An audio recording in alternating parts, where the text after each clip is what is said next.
só a marca dos dentes. Eita, cachorro imoral, mordeu no meu parado, eu fiquei tremendo, não pude correr.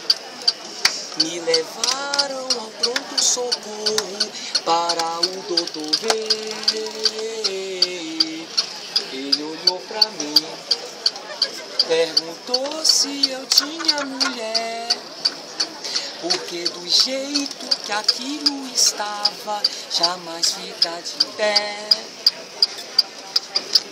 Aquele cão, se ele ainda estiver ali, eu vou lhe dar uma porrada, quase me deixa sem fazer xixi.